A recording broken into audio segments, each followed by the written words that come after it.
What's going on, guys? In today's video, we're taking a look at the Holystone Shadow. Let's do it.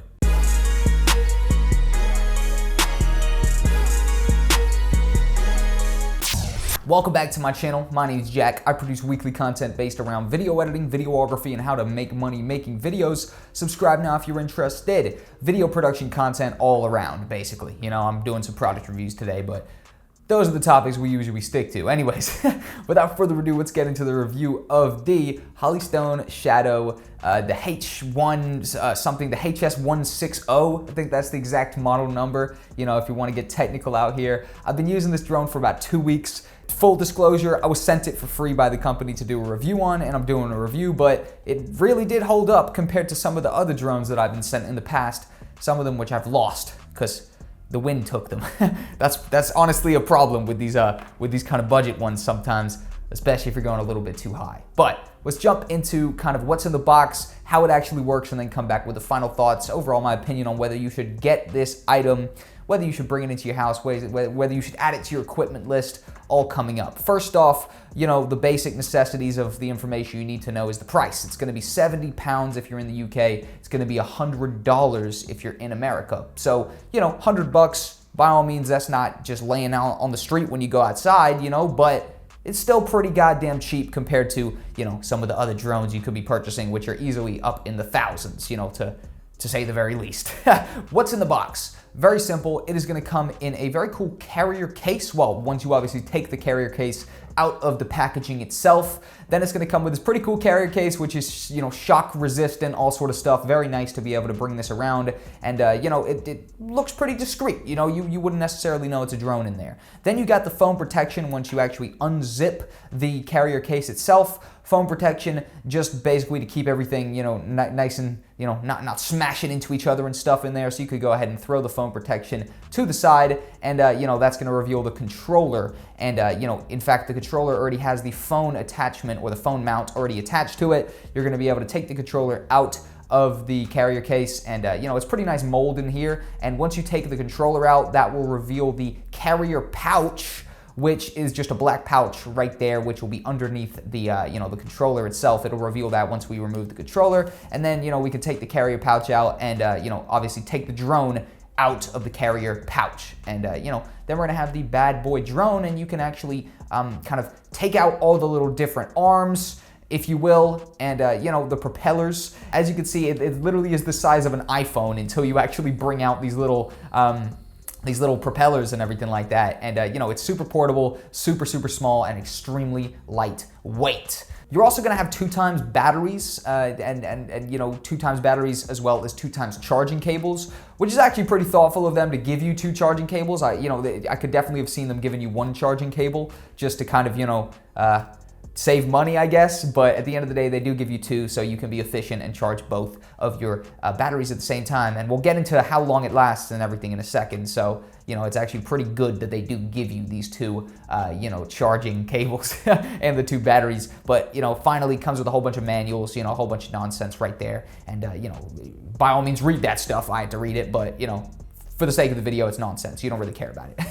How does it work? Another very good question. So the battery slots into the bottom. Of course, you got 2. You can very easily slot it in there, and it's, you know, pretty obvious to get it out. You just kind of hold down a button to release the pressure, and then you can slide it back out again. But, you know, very simple process to put the battery in there, and also a very simple process to power up the controller. It is gonna cost you a little bit of money. You're gonna have to go out and get, you know, 4 AA batteries and go ahead and shove those into the back of the controller. But, you know, 4 AA batteries, I think it cost me maybe £2, something like that.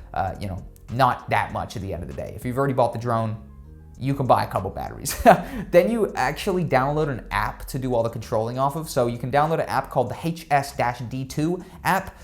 You know, if you forget that, it'll say it in the manual what app you got to get to, and there's a password to log into it or whatever. Again, it says all that in your actual manual, which we kind of skimmed over before. But it actually connects using Wi-Fi, so it's like a Wi-Fi you know, connection between the actual phone and the drone itself, so we can actually see a live video feed once we've done that, and it will have its own kind of custom Wi-Fi connection, and there's a password for that as well in the manual. And then once you've actually set up the drone, it's looking all awesome, you know, it's right there on the field wherever you've taken it out to actually fly it. All you got to do is press left on the actual D-pad, and that's going to power up the rotors. You know, it's going to power up the propellers, and it is awesome. I absolutely have loved doing, you know, all sorts of different stuff with this drone. I've flown it in a bunch of different terrains, I guess you could say, in big open fields, and I've also flown it through the woods when I've been walking to places, just kind of like a pet dog, just sort of walking along with the drone in front of me and I'm flying it. And,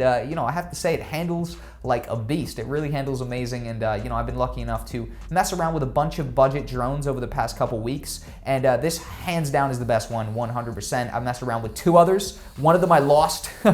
To be honest, I didn't actually lose it myself, but my friend Yarn, goddamn Yarn, lost it. Flew it too high and it took off and we lost it. So that was one of the budget drones. I got another one which doesn't handle near as nicely as this one. And then finally we got this one, which is the Hollystone Shadow, and it's handling like a beast. The only kind of downside to it, I guess, is the fact that, you know, obviously it's not the craziest quality in the world, but for the price, it is pretty cool. So you got a 720p camera on there.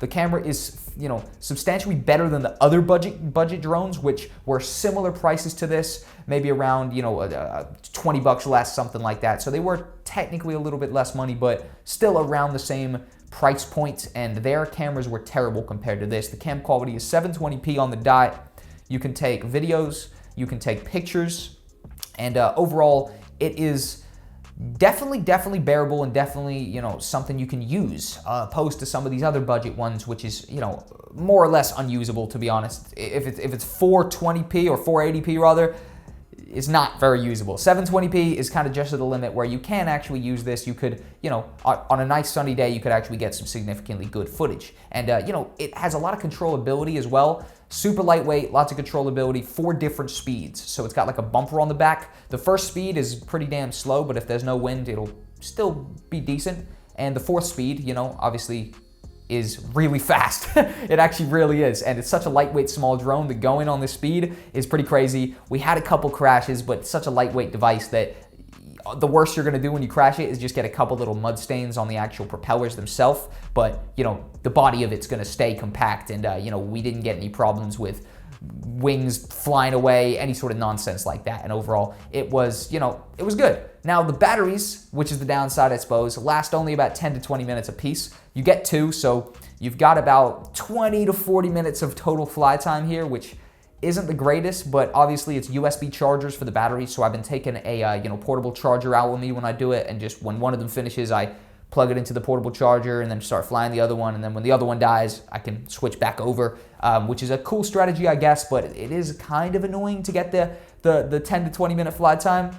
But they do offer a service where if you go and review their product, they'll give you a 3rd battery for free. But for me, they messed this up. They gave me a totally different drone battery. So they just sent me a big ass battery, and I was looking at it for a second, trying to push it into the drone, just like, no, this is not gonna work. This is clearly the wrong battery. And, you know, it only took me a couple minutes to realize, no, they messed up here and it's the wrong battery. But I think that my final thoughts would be that in terms of a budget drone, great deal, lots of fun. If you're, you know, not trying to make the next Lord of the Rings type of sequence where they come up over the water and reveal the whatever, you know what I mean? If you're not trying to do one of those crazy blockbuster sequences, then this is the drone for you. And, you know, it definitely holds up. And I personally have had loads of fun with it over the past couple weeks. My friends have had loads of fun with it, messing around with it, and overall it is worth the money, I would say. And I can confidently say that, having compared it to 2 other shitty drones, which were just budget kind of drones. This is a budget drone as well, but it's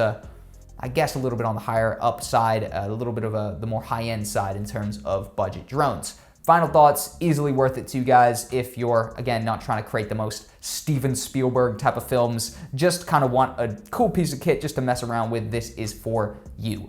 Thank you guys for watching. I've been Jack. If you enjoyed, the link to the product is down below in the description. Go check it out. The Amazon link, that's the one that is linked down below. And, you know, cool. I'll see you guys in the next video. Thanks for watching, and goodbye.